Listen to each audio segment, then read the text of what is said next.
അവക്ക് കുഞ്ഞിന് എന്ത് പറ്റിയെന്നാ ശാലിനി പറഞ്ഞേ? പറ രോഹിത്തെ, എന്താ അവർക്ക് പറ്റിയത്? കുഞ്ഞിനെ രാജീവിന്റെ വീട്ടിൽ കിടത്തിയിട്ട് ശാരിക ട്രെയിന് മുന്നിൽ ചാടിയെന്നാ പറഞ്ഞേ. അയ്യോ ഈശ്വര, എനിക്കിനി വയ്യ കുറുപ്പ് സാറേ. ശരീരം മൊത്തം തളർന്ന അവസ്ഥയിലോ. നോക്കാവുന്നിടത്ത് മുഴുവൻ നോക്കി, പഞ്ചായത്തിന്റെ പൊട്ടക്കിണറ്റിൽ വരെ. ഞാൻ എൻ്റെ കുഞ്ഞുങ്ങളെ നോക്കി. ഇനി ഞാൻ അവരെ എവിടെ നോക്കാനാ? കുറുപ്പ് സാറ് പറ. ഗോപാലകൃഷ്ണ, നമ്മൾ ചിന്തിക്കുന്നത് പോലെയല്ല അധികാരപ്പെട്ടവർ ചിന്തിക്കുന്നത്. കാണാതായിരിക്കുന്നതേ ഒരു കുഞ്ഞിനെയും കുഞ്ഞിന്റെ അമ്മയുമാണ്.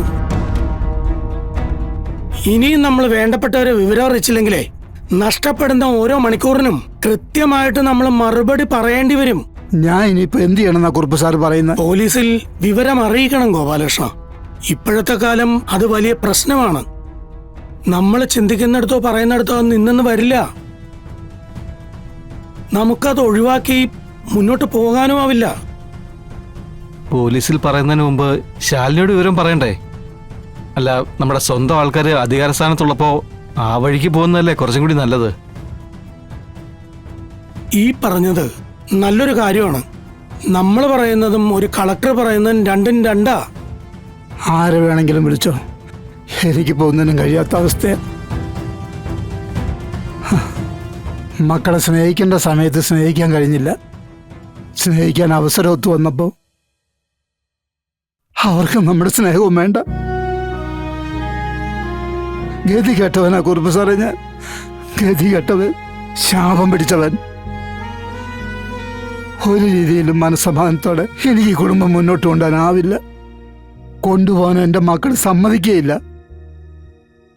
അല്ലെങ്കിൽ തന്നെ ഒരിക്കൽ കുടുംബത്തിന്റെ കടിഞ്ഞാൻ നഷ്ടപ്പെടുത്തിയവന് പിന്നെ അത് തിരിച്ചു പിടിക്കാൻ കഴിയില്ല എന്ന് പറയുന്നത് ശരി തന്നെയാ.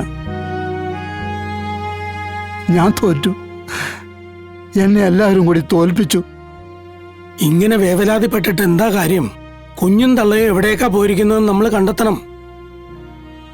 അതിന് രോഹിത് പറഞ്ഞ പോലുള്ള മാർഗങ്ങൾ സ്വീകരിക്കണം. രോഹിത്തെ, ശാലിനെ വിളിച്ച് കാര്യങ്ങൾ പറയേ. ഇനി ഇവിടെ നോക്കാനൊരു സ്ഥലവും ബാക്കിയില്ലെന്ന് പറയേ.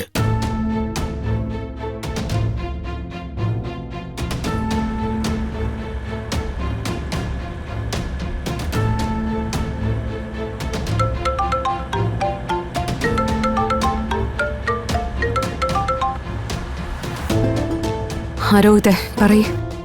ശാരികയും കുഞ്ഞിനെ കാണാനില്ല. ഞങ്ങള് ഈ വീടും പരിസരമൊക്കെ നോക്കിയിട്ടിരിക്കുക. പോലീസിലെ വിവരം അറിയിക്കണ്ടേ? ശാലിനിയോട് ചോദിച്ചിട്ട് ചെയ്യാവുന്ന അച്ഛനും കുറുപ്പുമാഷും ഒക്കെ പറയുന്നത്. എന്താ ചെയ്യണ്ടേ? അവരെവിടെ ഉണ്ടെന്നൊക്കെ അറിഞ്ഞു. ഞങ്ങളിപ്പോ അങ്ങോട്ട് പോയിക്കൊണ്ടിരിക്കുക. അവരെവിടെ ഉണ്ടെന്ന് അറിഞ്ഞോ? ശാലിക്ക് എന്തോ വിവരം കിട്ടി. ഈശ്വരാ, എവിടെ നീ കാത്തു. എവിടെ അവരുള്ളത്? ഇന്നലെ അവിടെ വല്ല വഴക്കുണ്ടായോ? ഉണ്ടായി. അതൊക്കെ തന്നെയാ കാരണം.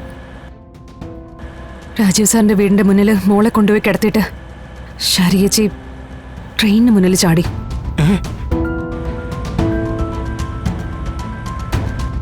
എന്നിട്ട് എന്തായാലും മരിച്ചിട്ടില്ല. ഇപ്പൊ ഹോസ്പിറ്റലുണ്ട്.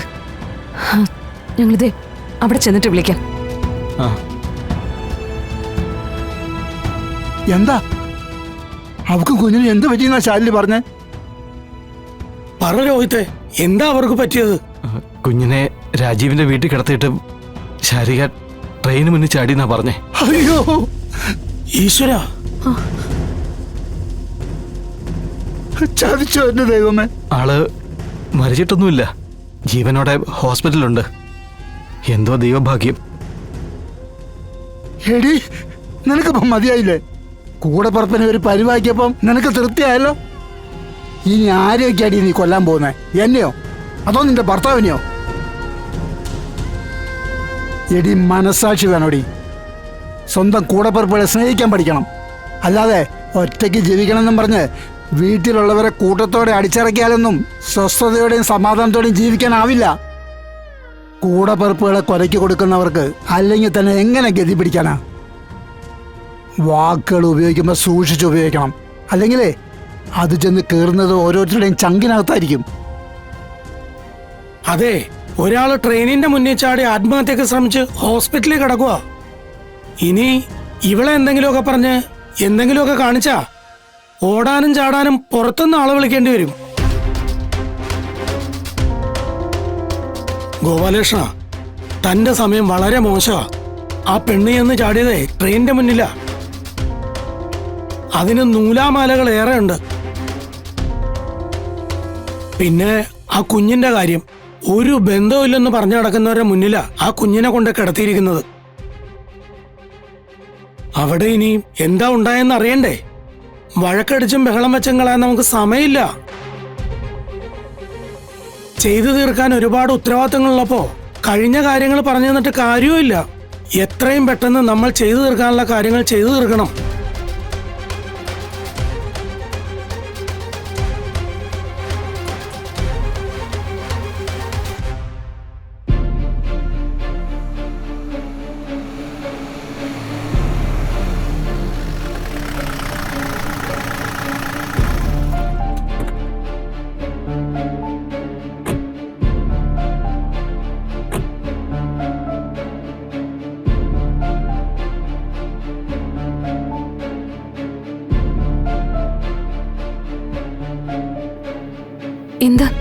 എന്താ ശരിക്കും ഉണ്ടായത്? അതെ, ഒരു കുഞ്ഞിന്റെ കരച്ചിൽ കേട്ടാ ഞാനും വിജയലക്ഷ്മി എഴുന്നേൽക്കുന്നത്.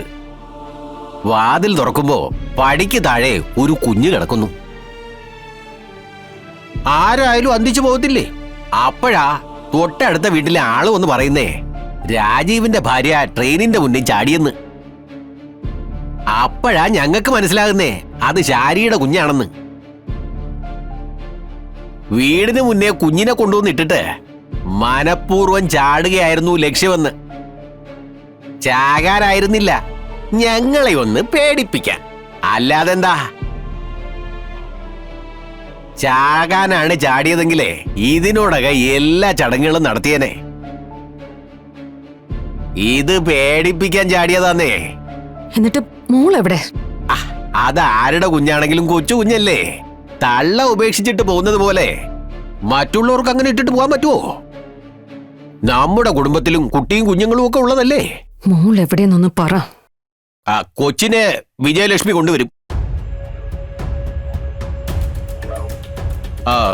നന്മയുള്ളൊരു മനസ്സുണ്ടായി പോയതിന്റെ പേരില് സഹായിക്കാതിരിക്കാൻ പറ്റില്ലല്ലോ. അതുകൊണ്ട് കൊച്ചു സുരക്ഷിതമായിരിപ്പുണ്ട്. അല്പ കഴിയുമ്പോ കൊണ്ടുവന്ന് തരും. മോൾ അന്യ വീട്ടിലൊന്നും അല്ലല്ലോ നിൽക്കുന്നേ, മോളുടെ അച്ഛന്റെ വീട്ടിലല്ലേ. അപ്പോ സാവധാനം കൊണ്ടുവന്നാ മതി. ഇയാളാരാ? മനസ്സിലായില്ല. ഞാൻ ആരേലും ആയിക്കോട്ടെ, പറഞ്ഞത് ശരിയല്ലേ? ഏയ്, ആ ഒരു ബന്ധത്തിന്റെ പേരിലല്ല ഞങ്ങൾ ആ കൊച്ചിനെ നോക്കിയത്.